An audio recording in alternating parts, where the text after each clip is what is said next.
आए घर घर तबलीग करने वालों, आए बोरिया बिस्तर और स्टोव लेकर चूल्हे लेकर जमातों में जाने वालों। अस्सलामु अलैकुम व रहमतुल्लाहि व बरकातुहू। मौलाना जर्जिस साहब क्या कह रहे हैं तबलीग जमात के बारे में, आप सुनिए, उसके बाद हम बात करते हैं उसके मुताबिक। आए घर घर तबलीग करने वालों, आए बोरिया बिस्तर और स्टोव लेकर चूल्हे लेकर जमातों में जाने वालों, 3 दिन और 40 दिन के चिल्ले करने वालों, तुम इसलिए जाते हो ताकि लोग इस्लाम के करीब हो जाएं। तुम्हें ये सब कुछ करने की कोई जरूरत नहीं है। सिर्फ मोहम्मद रसूलुल्लाह का अखलाक अपने अंदर पैदा कर लो, सिर्फ नबी का कैरेक्टर अपने अंदर पैदा कर लो। लोग तुम्हें देखकर खुद ब खुद इस्लाम लाते चले जाएंगे, खुद ब खुद इस्लाम कबूल करते चले जाएंगे।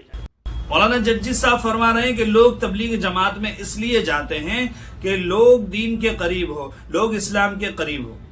तो इनकी बात से एक बात से तो मैं इत्तेफाक करूंगा कि अपने अखलाक अच्छे कर लो तो लोग दीन के करीब आ जाएंगे, बिल्कुल। लेकिन अखलाक अच्छे कहां पर करेंगे? क्या घर पर रहकर अच्छे अखलाक करेंगे?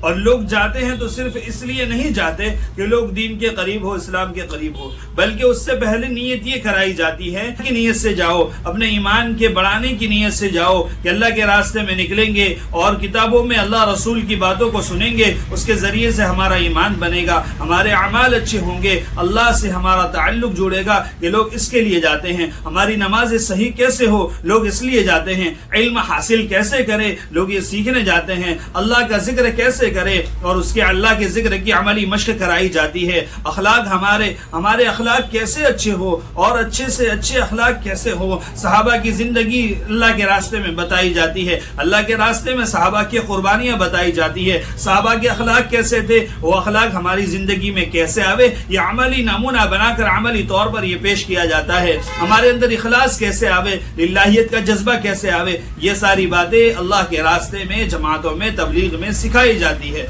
अगर आप जाएंगे नहीं और आप डायरेक्ट कहेंगे कि भाई लोग इसलिए जाते हैं, तो ये आपका कहना गलत होगा। बल्कि लोग इसलिए जाते हैं कि हमारी जिंदगी अमली बने, हम अमली तौर पर अल्लाह और उसके रसूल सल्लल्लाहु अलैहि वसल्लम को हुक्मों को बजा लाने वाले बने, उन पर अमल करने वाले बने। इसी रास्ते में अखलाक कैसे बनते हैं वो भी आपको बताऊं कि कारगुजारी आती रहती है, वो आप तक नहीं पहुंचती होगी शायद, कि लोग जाते हैं खुदा के रास्ते में, दीन के रास्ते में, तबलीग जमात में जाते हैं और जब वापिस आते हैं तो उनके घर वाले बताते हैं कि ये हमारा पहले शोहर जो है हमें डांटता था, हमें गालियां देता था, लेकिन अगर आप हमारी खिदमत करने वाला बन गया, वो हाथ उठाने वाला था, वो अपने हाथ से मुझे लुकमा खिला रहा है। माँ कहती हैं कि मेरा बेटा मानता नहीं था और समझता नहीं था, मेरे सामने बोलता था, मुझ पर हाथ उठाता था, लेकिन अब मेरी खिदमत करने वाला बन गया। ऐसे ढेरों हजारों बल्कि लाखों कारगुजारियां मिलेगी कि जिनकी जिंदगी बदली है राह खुदा में जाकर। और कितनों ने ज़कातें नहीं निकाली थी,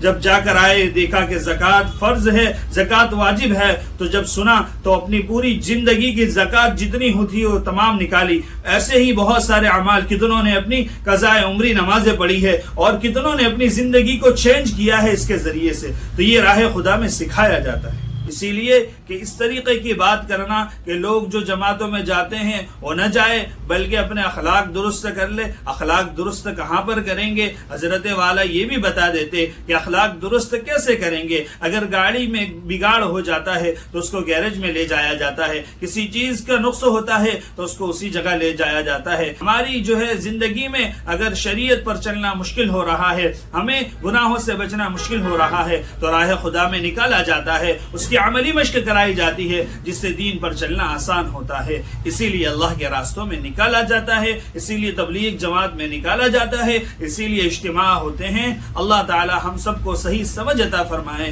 अस्सलामु अलैकुम व रहमतुल्लाहि व बरकातुहू।